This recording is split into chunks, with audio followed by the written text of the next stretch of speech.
question is, like, what advice would you give to any entrepreneur that's currently making money in their real estate business, but needs to free up their time and wants to kind of scale through implementation of systems? Like, where do systems fall in place, and when's a good time to implement it?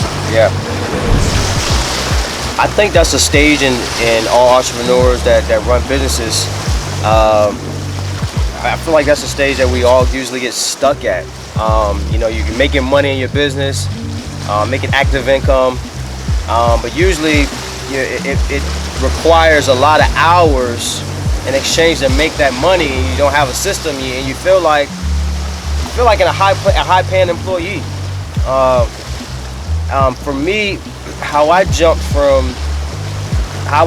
was able to jump from out of working in my business to be able to work on my business, also known as watching my business from a bird's eye view, was I started with the organizational chart. So, and for those who are out there that don't know what an organizational chart is, basically it just draws an outline of what your business is, as far as the departments and what that task is in that department. Whether it's you may be in all tasks in your organizational chart right now and don't even know it. And you can just grab a piece of paper. You can keep this simple, guys. That's what I did 7 years ago when I first created my organizational chart, and it felt hard until I just grab a piece of paper and grab a pencil or pen, whatever, and I just drew all the things I was doing. I was like, okay, Antonio, you're taking calls. I'm taking seller calls. I'm calling out sellers. Okay, taking calls. All right. What else are you doing, Antonio, in your business? Okay. You're also handling your marketing. Because you got. In all aspects of business, you have to market for leads. It's impossible to get out of that in the business world. Whatever business you're in, you have to market for leads. So in my real estate business, I need homeowner leads, right? Whether it is out-of-state homeowners, in-state homeowners, which is absentees, whether it is tax lien homeowners, people that are behind on their taxes. I'm just trying to find motivated sellers at that time. Right now, we have different strategies and whatnot, but just at that time, when I came to the awareness that I needed to draw this outline out, marketing, taking in calls, marketing, handling the closing, the disposition side, trying to, if my exit strategy was to wholesale the deal, trying to find the cash buyers, getting these properties locked up, putting lock boxes on the property, just the basic shit that requires at that time, specifically talking about a wholesale real estate business.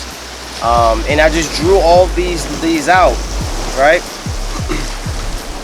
And I looked at it and like, man, like I'm wearing a lot of hats. I'm making a lot of money, active income. But the reason why I'm not able to scale is because I need some people. I need to recruit people and put them individually in these departments so they can focus on those departments, right? That way I can slowly back out and see this whole business from a bird's eye view. And a lot of people get stuck. They get stuck in their business and they're not able to see it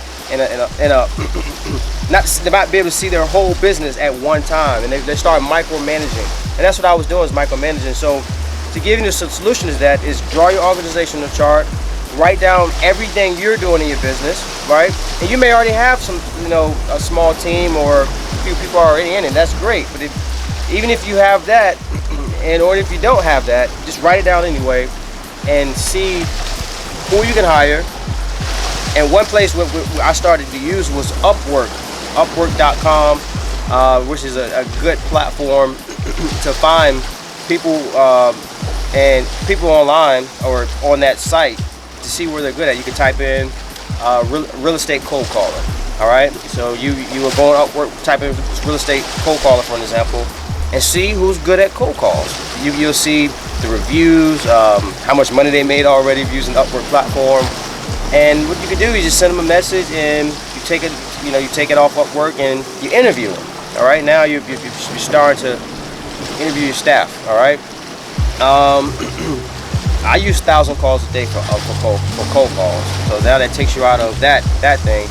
Now you need somebody who's going to handle the once you get the properties locked up. Who's going to handle the dispositions? You know, making sure that the property gets closed, completely closed out, so you can get that check or wire at closing, right?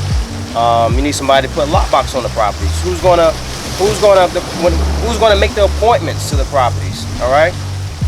Now that acquisition manager can make the appointments and get the property locked up for you and be at dispositions. Now, what I do is I give percentage of my profits away, and to take me out of that situation. All right, and it helps scale. And for those of you who don't have, the extra money, or you may be like, hey man, I don't have money to pay people hourly or whatnot, give a piece of your profits away. I mean, it's nothing wrong with giving a piece of the juice away. That's going to open up more time for you to help scale your business and grow, because all it's going to do is bring more money to the company, more revenue, so you can put more marketing in, and you can just make more money for everybody, and you just start